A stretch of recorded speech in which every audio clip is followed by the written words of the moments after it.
Saudações, alvinegras! Esse é o podcast Irmandade Corintiana número 358. Eu sou o Guilherme, eu tô aqui com a Ana, com o Gibson e com o Dudu. E Ana, só com as mulheres em campo não tem sofrimento, né? Não, foi uma semana bem tranquila, né? A gente fala tanto da semana de 6 pontos, finalmente veio a semana de 6 pontos. Mas não foi no masculino, foi no feminino, né? A gente conseguiu as 2 vitórias que precisavam. Não que precisavam, mas hoje precisava, mas conseguiu a vitória no fase de grupos também. E o Corinthians rumo aí à final da Libertadores.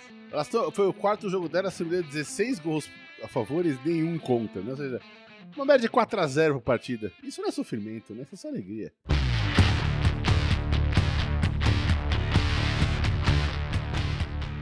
É isso, meus amigos. Vamos começar a falar do Coringão.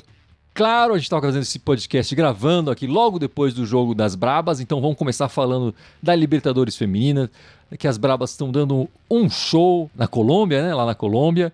E logo depois a gente vai falar, claro, do Corinthians masculino.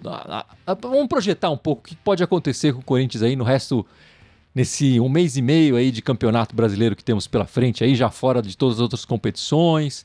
E, claro, dos 2 próximos jogos nessa semana que está começando agora, depois dessa data FIFA. Mas vamos começar então, Ana.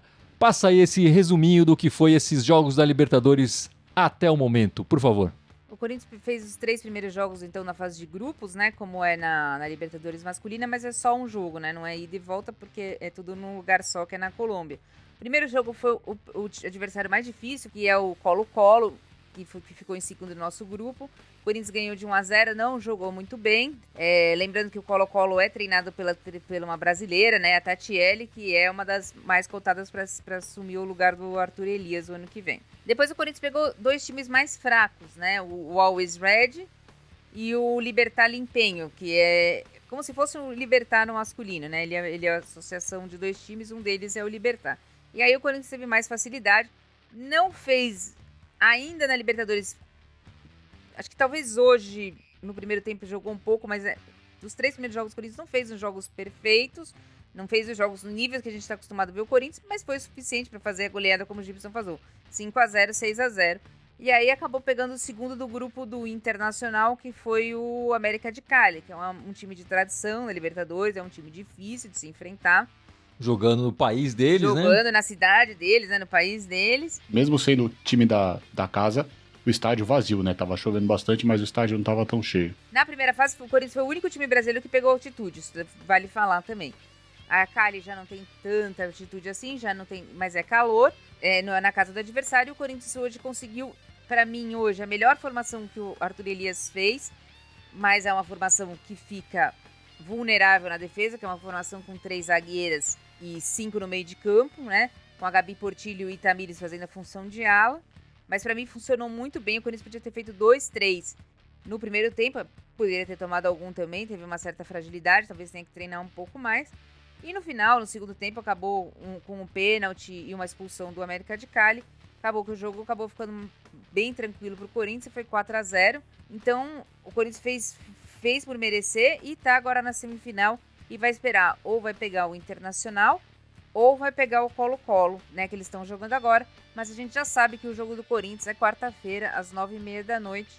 E vai ter a transmissão do Sport TV, do Band Esportes, tudo isso. Então quem quiser acompanhar, ou na Pluto TV, ou no meu timão de graça na internet. Só uma dúvida, né? O Colo-Colo tava no grupo do Corinthians na primeira fase, né?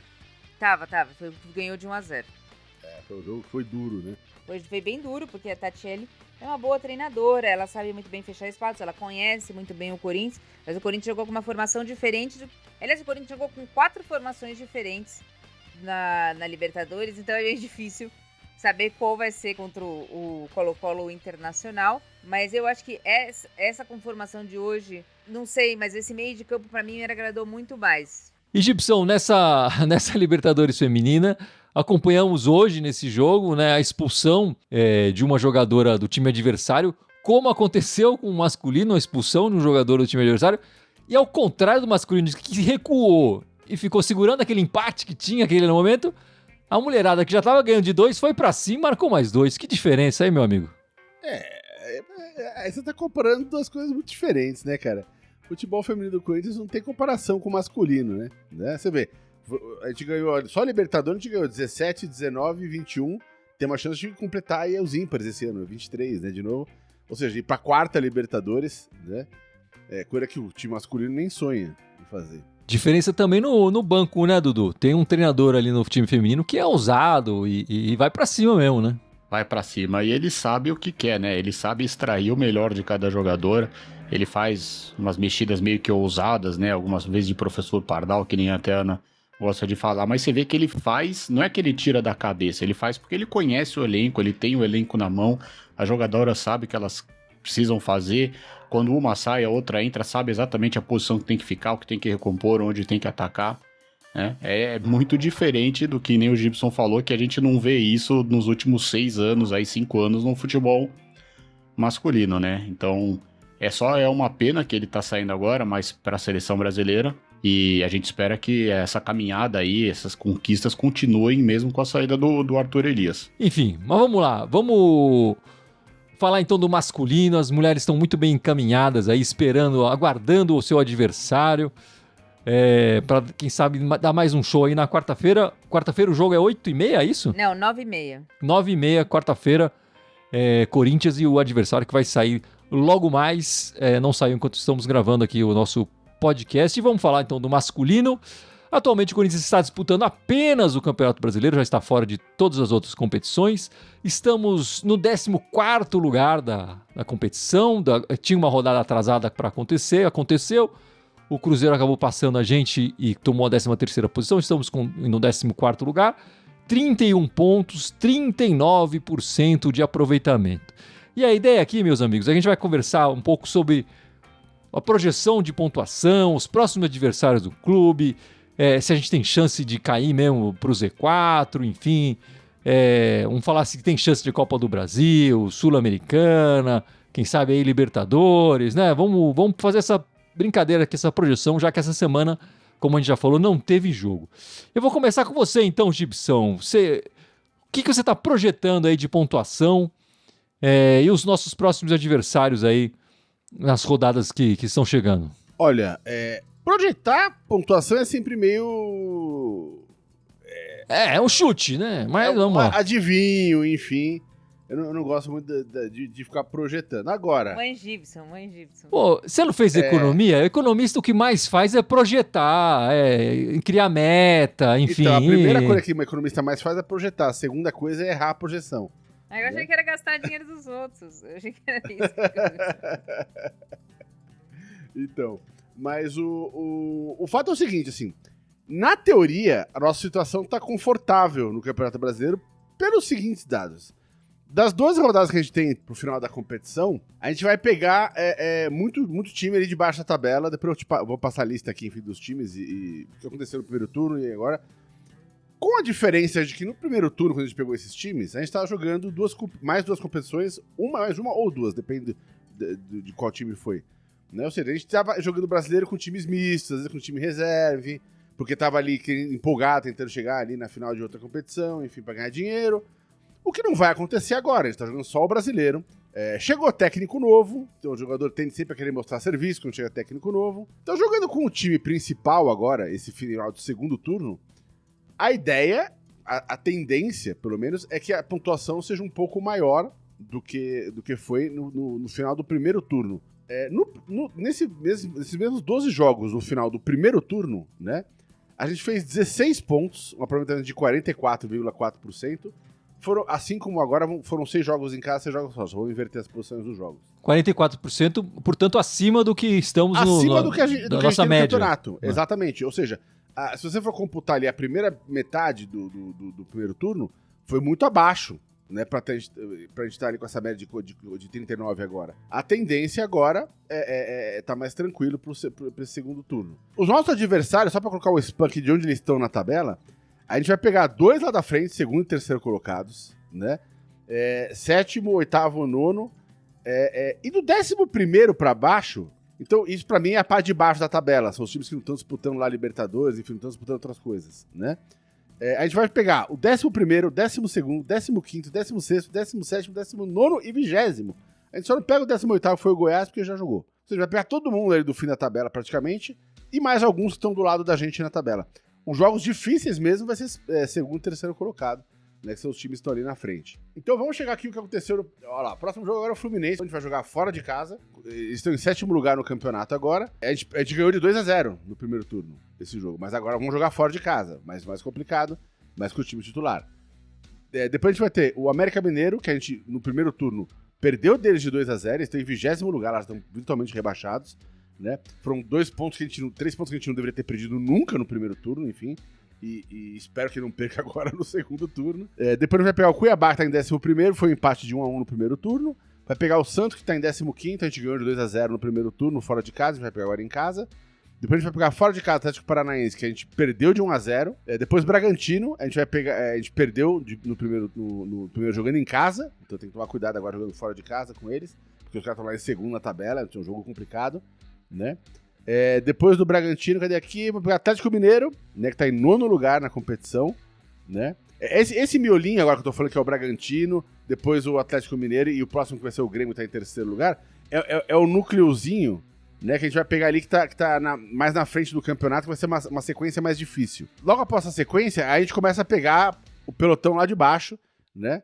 Então a gente vai pegar o Bahia, que a gente empatou em 0-0, a gente vai jogar em casa com o Bahia, vai jogar fora de casa com o Vasco, a gente ganhou deles em casa no primeiro turno 3-1, vai pegar o Inter, que foi 2-1, 2-2 no primeiro turno, tô em 12º lugar, e a gente finaliza a competição fora de casa contra o Curitiba, que a gente ganhou no primeiro turno de 3-1 deles, mas eles estão em 19º lugar, provavelmente também vão estar praticamente rebaixados quando a gente pegar eles, se já não estiverem rebaixados. Dito isso, se a gente, no primeiro turno desses 12 jogos a gente fez 16 pontos, né?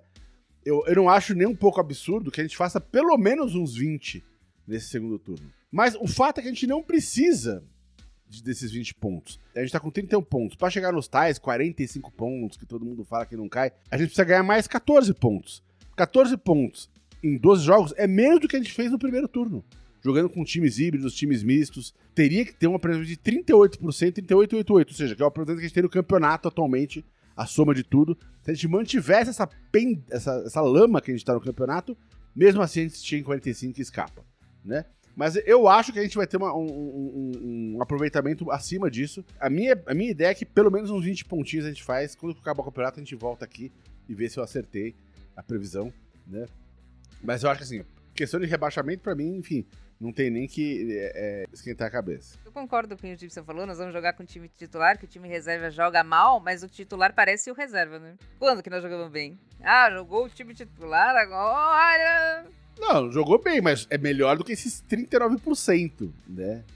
A gente teria pelo menos com uns 45, 48 se fosse o time titular. Não é muito acima, mas é um pouquinho acima. E vamos lá, Ana, você que tá analisando aí a nossa chance de pegar aí um Z4...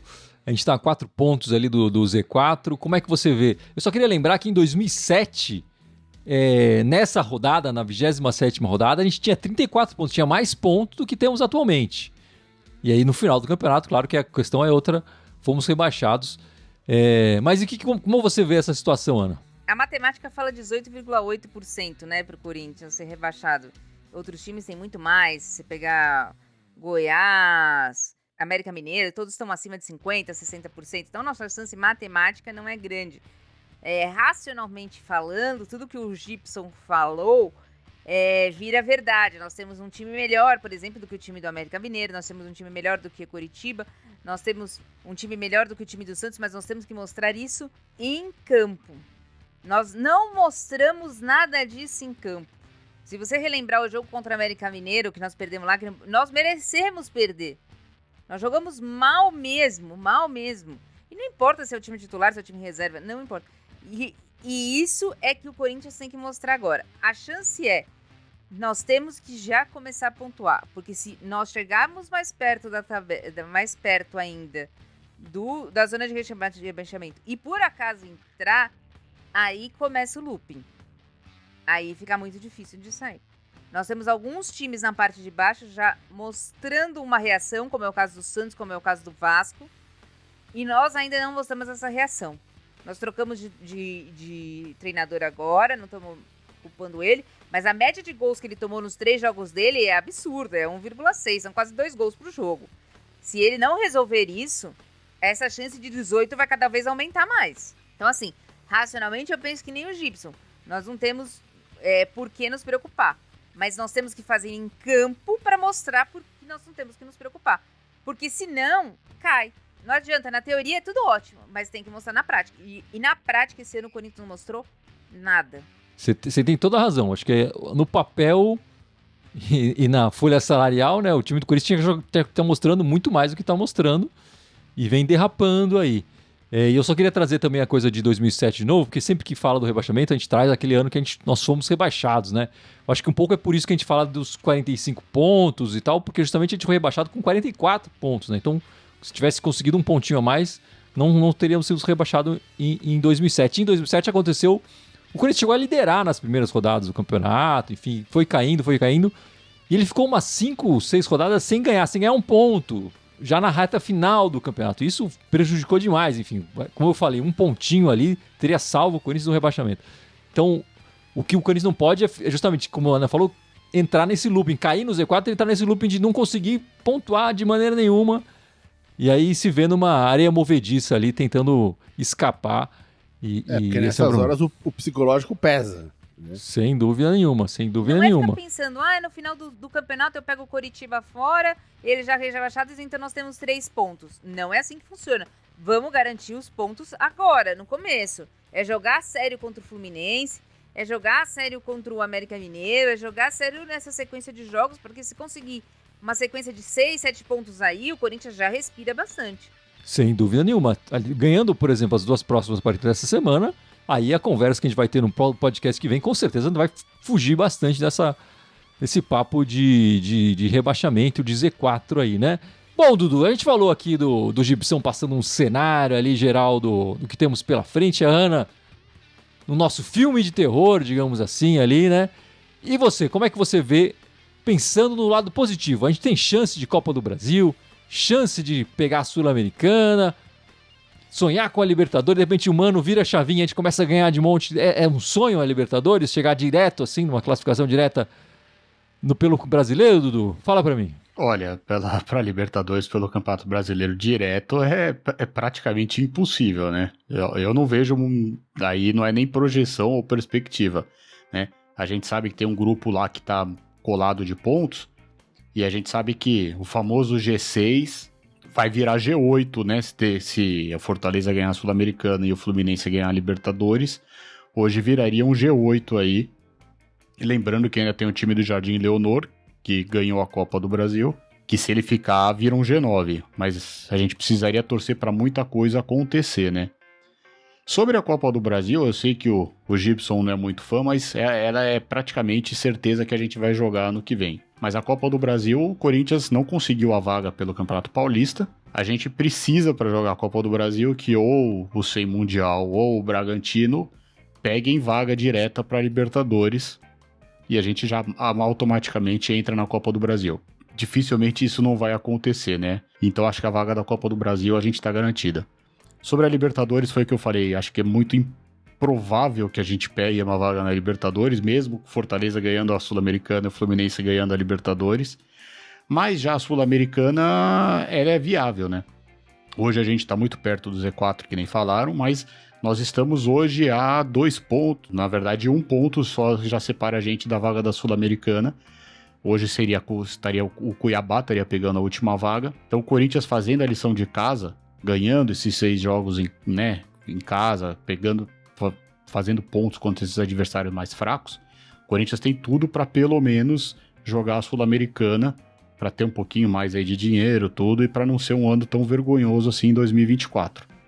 Mas tudo é questão de também como vai levar a sério. Não adianta a gente se classificar, né, pegar a vaga por causa de outros da Copa do Brasil, e a gente por méritos conseguir a vaga na Sul-Americana, mas para ficar jogando aí com o time B, com o time C, menosprezando, querendo priorizar outras competições. O Corinthians já tem que começar a priorizar sempre o Campeonato Brasileiro, e aí sim ver onde vai chegar no Brasileiro para falar, nós vamos jogar a Sul-Americana ou nós vamos jogar a Libertadores. e não ter que ficar ano, né, no final do ano, agora faltando 10, 12 rodadas, lutando para pegar uma vaga na Sul-Americana. Você falou, eu me perdi um pouco. Na Libertadores, pode ser que fique um G9, é isso? Não? Pode ser que fique um G9, né? Porque hoje vamos lá. O Fortaleza é o 6º e o Fluminense é o 7º colocado. Então hoje G6, né? Mas o Fortaleza ganhando a Sul-Americana, ele automaticamente vai para a Libertadores. E aí hoje o Fluminense entraria naquela pré-fase, né?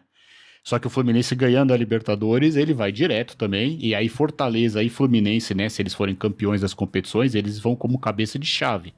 Então aí eles empurrariam Atlético Paranaense hoje, né? E Atlético Mineiro para Libertadores, para pré-Libertadores, né? Então tem muita coisa que pode acontecer aí. Eu vou te falar que pré-Libertadores eu prefiro ficar de fora, viu? São 2 jogos para chegar na fase de grupo, começa a competição logo nos primeiros jogos do ano, enfim, vai complicar o nosso Paulista, vai começar a complicar o nosso começo de ano. E só uma coisa, né, Pré-Libertadores é feio demais. Se acontecer isso, hoje nós estamos 9, 10 pontos atrás desses times da pré-Libertadores. São 3 jogos, né? É muita coisa, lembrando que faltam 12. Muita coisa, mas eu confio no Mano aí, é um trabalho espetacular que ele vai fazer daqui pra frente e a gente vai quase chegar, porque pré-Libertadores eu não tô nem um pouco afim, não, viu? Eu não gosto de... Você gosta de pré-Libertadores, Ana? Eu prefiro Libertadores direto, mas... Você prefere pré-Libertadores ou Sul-Americana? Pré-Libertadores. E você, Gibson? Prefiro pré também. Dudu? É que agora, você sendo eliminado da pré-Libertadores, você vai pra Sul-Americana, né? Quando a gente foi, não ia, você perdia o ano. Então, é melhor agora, óbvio, que a pré-Libertadores. Pensando em competições, em calendário, eu concordo com você. Aí você tem que ir direto pra aliviar o começo do ano, poder ter mais treinamento e aí priorizar a tal pré-temporada que a gente tá pedindo desde o ano passado. Esse time não vai chegar pronto no Paulista, não. Uma pré-Libertadores pode ser um problemão aí. E uma bomba aí para um ano, né? Eliminado na pré-Libertadores, já pode minar o trabalho dele logo cedo. E a pressão em cima dele só aumentar. Então, eu tô preferindo Sul-Americana. Olha só que coisa. Mas, Dudu, o Mano Menezes chegou e logo ficou sabendo da existência da sua locadora.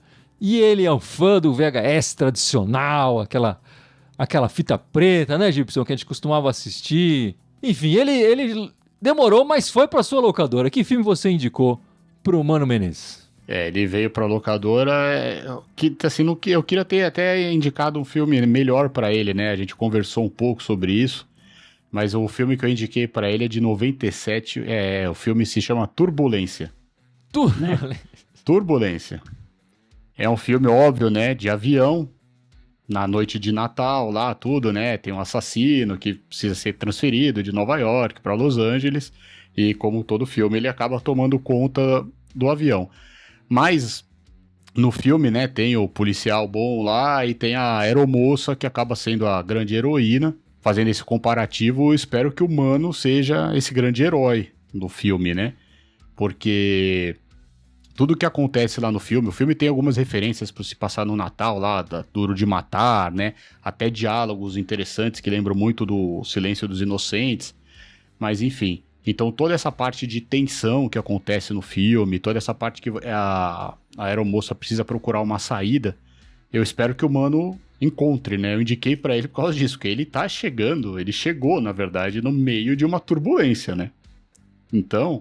ele precisa encontrar essas saídas, ele precisa saber dialogar com quem ele vai, né? Ou seja, com a diretoria, com essa parte final aí da diretoria, com o elenco, saber extrair o que eles conseguem, o que eles podem fazer para melhorar a situação, né? O que cada um pode fazer para ajudar. Eu espero que o Mano siga um pouco esse conselho, assista o filme e que ele possa sair dessa assim, né?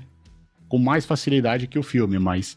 que ele tire a gente até mais rápido também, né? Não precisa esperar aquela 1h40 de filme, né? Que ele possa já no último minuto, 5, 6 né? jogos. Não, pode ser antes. Que a gente possa falar disso logo aí, porque olha, tá difícil. Ele tem essa capacidade, né? A gente já falou aqui, mas se teve a coragem de entrar nessa turbulência, quem sabe ele consiga sair o quanto antes dela, né? Eu vi isso na época. Eu lembrei mais pela descrição do Dudu, porque não é um filme exatamente memorável, assim, né? Mas eu lembro de ver isso na época. Eu fui ver, pô, eu tentei no cinema, se bobear. Sessão da tarde, pipoquinha, dar risada, no final a mocinha salva todo mundo e acabou, bicho, alegria. Ó o spoiler aí, Gibson, mas a gente espera que o Mano também dê esse spoiler pra nós aí, rapidinho, né? Pô, filme de 97 é foda dar spoiler, né, bicho? O cara procura saber, né? Tá aí, Mano Menezes, Turbulência, o filme do Dudu. Pelo menos não foi Esquadrão Suicida, né? Era perigoso esse aí. Bom, o Mano agora tem pela frente os primeiros desafios aí dessa projeção do Gibson, do Z4 da Ana, da Sul-Americana do Dudu. Quinta-feira, fora de casa, o Fluminense, 9h30 da noite. O jogo mudou. Era de quarta antes, né? Uma semana atrás eles mudaram. Foi para quinta-feira. Aí o Corinthians até ganhou mais um dia para treinar. E no domingo a gente enfrenta 6h30 da tarde o América Mineiro na Neoquímica Arena, fora de casa. Como esse jogo é 6h30, a Irmandade vai começar logo depois da gravação do nosso podcast, nossa live. Logo depois da partida, umas 8h30, 8h40 e tantos, no domingo, certo? Depois de tanto tempo treinando, Ana, será que o Mano vai conseguir aí uma semana de 6 pontos, que nem as mulheres conseguiram? Pra mim, não. Pra mim, 4 pontos eu já tô achando muito bom, já tá tranquilo.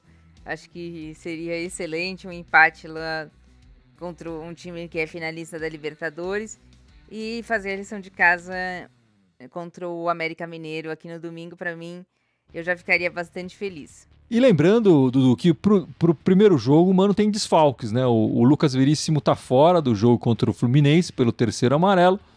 O Bruno Mendes e o Matias Rojas, convocados para a seleção, devem chegar em cima da hora ali. Possivelmente, eles nem participaram desses períodos de treinos aí, possivelmente vão ficar de fora da partida, né? Desse primeiro jogo, pelo menos. É verdade, né? Então entra aquela questão, a gente já tem baita de um problema na zaga, a gente tem 4 zagueiros, um tá suspenso, o outro não deve jogar, e não tem muito o que esconder, né? Provavelmente vai ser Gil e Caetano. Na zaga, Gil e Caetano. Zaga MPB. Zaga MPB. O jogo do Uruguai é contra o Brasil. É contra o Brasil. Terça, 9h30 da noite, não é isso? Um voo Montevidéu, São Paulo, se não me engano, são 4 horas. Por que ele vai chegar em cima da hora na quinta às 9h30 da noite? Tudo bem, eu concordo contigo, ele não vai treinar, mas ele não pode estar no banco de reservas? Não, acho que no banco de reservas ele vai estar. 4 horas esse voo. Não sei, pode ser. Eu acho que no banco de reservas ele vai estar. Eu acho que no banco de reservas, tanto ele quanto o Rose devem estar. Acho que imagino que no banco, sim. Se fossem jogadores que estivessem fazendo a diferença, não tem nenhum jogador fazendo diferença no Corinthians. O Cássio, né, tá fazendo diferença no Corinthians. O resto não tá. Então, se fosse um jogador que estivesse fazendo diferença, eu acho que ele haveria um esforço para ele voltar mais cedo e estar disponível, descansado em campo. Eu acho que o Corinthians não vai fazer esse esforço. E ele deve chegar aqui na quarta de manhã, enfim, vai encontrar os caras na concentração, enfim. Eu acho que por isso que tá com essa coisa de vão chegar em cima da hora, né? E como não fez essa semana, que foi a principal semana de treinamento do Mano Menezes, né, Gibson? O Mano chegou já na turbulência ali, né, Dudu? No meio da turbulência toda. E agora que ele teve realmente um tempo pra treinar. Já estão dizendo que ele vai mudar o esquema. Estão falando que o Rafael Ramos vai ser titular na direita. Exato. Vamos ver aí, né?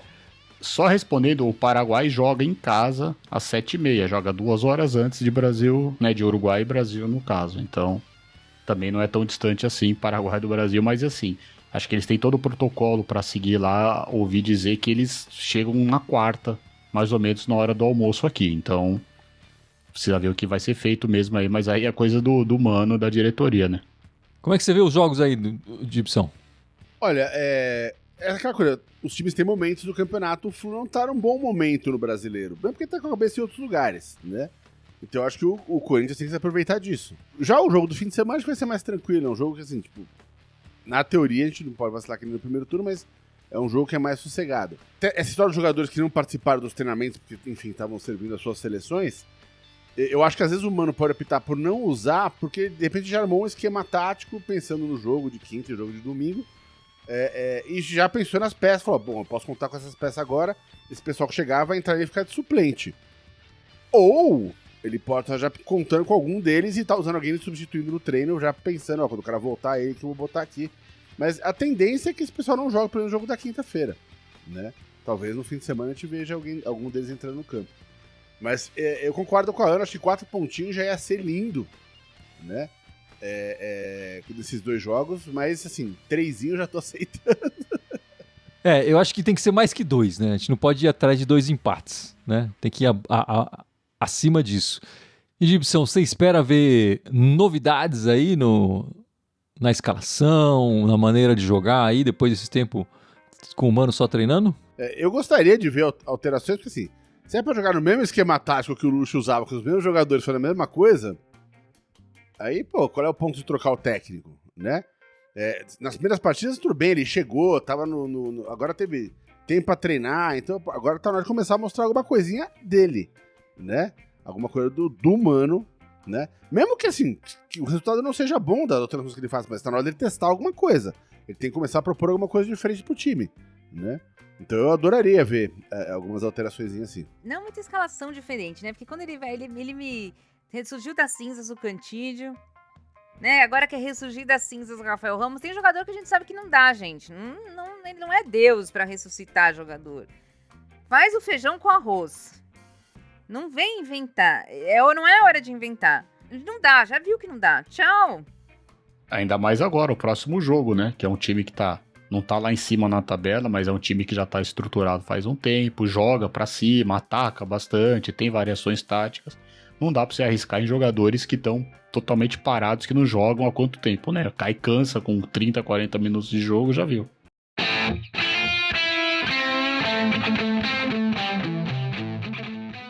É isso então, vamos encerrando esta live, este podcast 358. Mas antes de a gente acabar, o Gibson vai lembrar nossas redes sociais, certo, meu amigo? Bora, vamos lá. Temos 11 redes, uma sequestrada pelo Zuckerberg, mas ela volta, que é o Facebook. Fora isso, temos o YouTube, o Twitter, o Twitch, o Instagram, o SoundCloud, iTunes, Deezer, Spotify, Telegram e TikTok. Todos eles Irmandade Corintiana com TH, só no Twitter que é Irmandade Timão.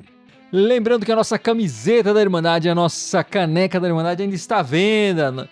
Link do Mercado Livre aí para vocês comprarem a camiseta. E a caneca da Irmandade chega, entrega segura, garantida aí. Marcelão, nosso camarada que está fazendo esse corre das entregas. Muito obrigado, pessoal. Lembrando que semana que vem estaremos de volta, Dudu. Domingo 8h40, 8h45, 8h47, por aí.